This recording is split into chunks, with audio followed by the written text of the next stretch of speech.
जी, गुज़िश्ता दिनों में आपने देखा होगा रामगिरी नाम का एक व्यक्ति, एक शख्स, बाबा रामगिरी नाम का, जो खुद को महाराज कहलवाता है, उसने हमारे हुजूर पाक सल्लल्लाहु ताला अलैहि वसल्लम की शान में गुस्ताखी की।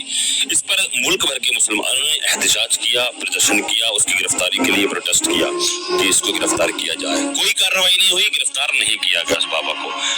इस बाबा का एक भक्त जिसका नाम है नीतीश राणे, महाराष्ट्र का वो विधायक है, उसका बाप सांसद भी रह चुका है या शायद है। तो उस आदमी छोटा सा है देखने में, लेकिन बात बड़ी कर जाता है। उसने हदें पार कर दी इस बार।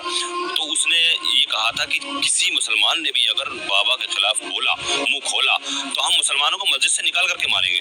अभी कुछ दिन पहले उसने ये बात कही थी। जी हाँ, मुसलमानों ने चूड़ियां पहन रखी हैं, मार लो मुसलमानों को, तुम तो झुंड बना करके आते हो, ये सब देखते हैं। उसके बाद में मोबिन सिंह का नाम दे करके तुम मारते हो, मोबिन सिंह का नाम दे देते हो, झुंड बना करके मार लेते हो। कमजोर मुसलमान पर जब हमलावर होते हो तो 10-20 से क्या कम होते हो।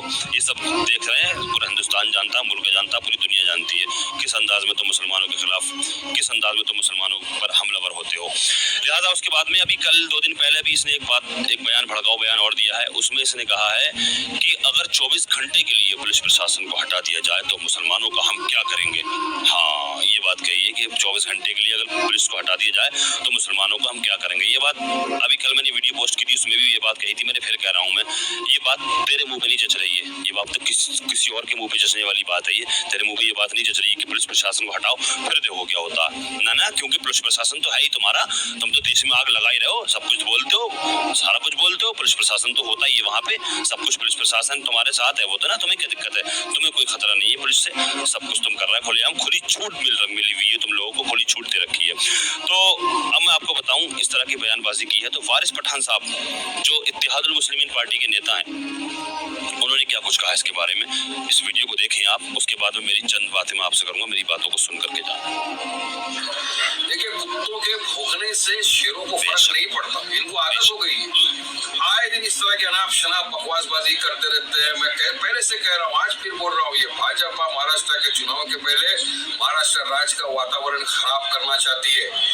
ये दंगा फसाद चाहती है, ये चाहती है किसी भी तरह से सांप्रदायिक तनाव पैदा करे, क्योंकि इनको पता है डेवलपमेंट विकास के नाम पे टोटल फेल हो चुके, इसलिए आए दिन इस जैसे लोगों को भेजते। पहले भी रामगिरी ने हमारे हुजूर मोहम्मद मुस्तफा सल्लल्लाहु अलैहि वसल्लम की शान में गुस्ताखी की, हमने FIR किया, एहतजाज किया, लेकिन आज तक उसको अरेस्ट नहीं करते। यहाँ तक कि महाराष्ट्र के मुख्यमंत्री शिंदे जी कहते हैं कि इसका बाल बाका नहीं होने देंगे। अरे दिलों को ठेस पहुंचाइए दुनिया भर के मुसलमानों को, आप उसका कुछ नहीं करते। यही राणे पिछली बार भी कहा था, मुसलमानों को मस्जिद में घुस के मारेंगे, चुन के मारेंगे। आजा बेटा, आजा बेटे, आजा मस्जिद में आएगा, 2 टांग पे जाएगा तो स्ट्रेचर पे ही तू। डरते नहीं, हम चुड़िया पहन के नहीं बैठे, हम तुम कायदे कानून का पालन करते हैं, इसके लिए खामोश बैठे। और हमारी खामोशी का इतना इम्तिहान मत लो।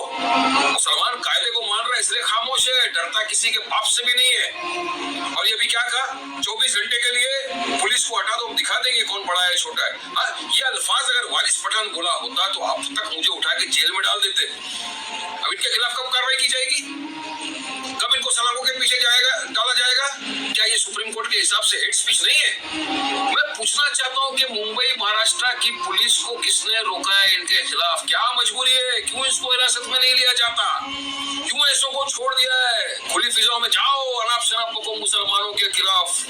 तो ये चाहते हैं कि महाराष्ट्र का वातावरण बिगड़े, इस तरह इसलिए बीजेपी इस तरह की ऊंची हरकत पे उतर आई। हम चाहेंगे कि महाराष्ट्र की DGP, चीफ मिनिस्टर संज्ञान ले इस बात का और फौरी तौर से इसके ऊपर कार्रवाई करो, इसको उठा के जेल में डालो, वरना पूरी तरह से महाराष्ट्र के अंदर हिंसा फैलाने की काम कर रहे हैं ये लोग। क्या करेगा 24 घंटे के अंदर, पुलिस को उठा के सबको मार डालेंगे। आओ मार डालो ना, क्या समझते तुम हम लोगों को। ये भाई पुलिस तो साथ है, सरकार का ये बात माध्यम से फौरन इसको हिरासत में लो, इस तरह की बयानबाजी को सरकार बंद करे, ये हमारा बोलना है। मुसलमानों को मारेंगे, मुसलमानों को, ये सपने बेटे तुम्हारे, जो जिंदगी तुम नाजायज औलादे उनके पूरे ना हो सके मुसलमानों को मारेंगे। तुम्हारे चंगेज खान मुसलमानों को मारने की कसम खाई थी, खत्म करने की, चंगेज खान हलाकू खान ने। उनके सपने ना पूरे हो सके तो हमारे सपने पूरे क्या होंगे, मुसलमानों को मारेंगे। चलिए, मैं जो अमन पसंद मुसलमान हिंदू भाई है हमारे, अमन पसंद जो हिंदू भाई है हमारा, उनसे मैं गुजारिश करता हूँ, देखिए मैं उनको आपको बताना चाहता हूँ, इसमें तुम्हारा भी कोई फायदा नहीं है, तुम्हारा कोई फायदा नहीं होगा इससे। तो मुझे लगता है तुम्हें फायदा हो जाएगा इससे। विकास देखो, विकास कितना हुआ है, ये देखो क्या हुआ, जिस रेट तुम आटा चावल खा रहे हो उसी रेट हम खा रहे हैं। क्या सिलेंडर तुम्हें 300 रुपए में मिल रहा है क्या? हमें भी उसी रेट है, तुम्हें भी उस रेट में मिल रहा है। कोई फायदा नहीं है। मुल्क के हालात और खराब हो गए सारे, मुल्क की हालत खराब कर दी, नफरत फैला करके रख दी। मेरे भाइयों, हमें और आपको मिलजुल कर इन नफरत को खत्म करना है। इस तरह की जो नफरत ये खोल रहे हैं, इस तरह की नफरत जो फैला रहे हैं हमारे दिलों में, इस नफरत को खत्म करना है। तभी हमारा मुल्क ये तरक्की करेगा, हम तरक्की करेंगे, तभी हमारे बच्चे तरक्की करेंगे। आपने किसी सांसद, किसी विधायक, किसी नेता का लड़का बेटा आपने कभी देखा रोडों पे कहीं झगड़े फसाद में कहीं कभी देखा? अगर देखा हो तो अच्छा मुझे बताओ मेरे अजीजों, ये बात बताओ मुझे, कभी किसी नेता का बेटा लड़ता हुआ झगड़ता हुआ कहीं देखा आपने? उनके बच्चे तो अपने बच्चों को तो अच्छी अच्छी जगह स्कूलों में कॉलेजों में पढ़ा रहे हैं, विदेशों में पढ़ा रहे हैं, इसकी जिंदगी काट रहे हैं। झगड़ा हमारे बीच करते हैं, हमारे भी दिलों में नफरतें फैला देते हैं। इसलिए मैं गुजारिश करता हूँ, मुतालबा करता हूँ कि इस तरह के लोगों की लगाम कसी जाए, लगाम टाइट की जाए। किस अंदाज में बयानबाजी करते हैं, कुछ भी बोल देते हैं, इनके जो मुंह में आता है वो बोल देते हैं। इनको पता नहीं है क्या बोल रहे हैं। ये सिर्फ अपनी सियासी रोटियां सेकने के लिए इस तरह की बात करते हैं, हिंदू मुसलमानों के बीच नफरत घोलने का ये काम करते हैं। मेरे हिंदू भाइयों, समझने की जरूरत है, हमारे दिलों में आपके लिए कोई नफरत नहीं है। हम अमन पसंद लोग हैं, मजहब इस्लाम अमन पसंद है, मजहब इस्लाम कोई आतंकवादी नहीं है। आतंकवाद इस तरह के लोग होते हैं, आतंकवादी ना तो मुसलमान होता है ना हिंदू होता है, आतंकवादी इंसान होता है, ना हिंदू होता है ना मुसलमान होता है, आतंकवादी होता है। इसलिए नफरतों को खत्म करो अपने दिलों से, इस तरह के लोगों को कुर्सियों से हटाओ, तभी हमारा ये मुल्क तरक्की करेगा, तभी हम तरक्की करेंगे, हमारे बच्चे तरक्की करेंगे। अल्लाह की बारगाह में दुआ है, अल्लाह तबारक व तआला हमारे मुल्क में अमन और सुकून अता फरमाए। अल्लाह तबारक व तआला हिंदू मुस्लिम भाईचारा नसीब फरमाए। अस्सलामु अलैकुम व रहमतुल्लाहि व बरकातुहू।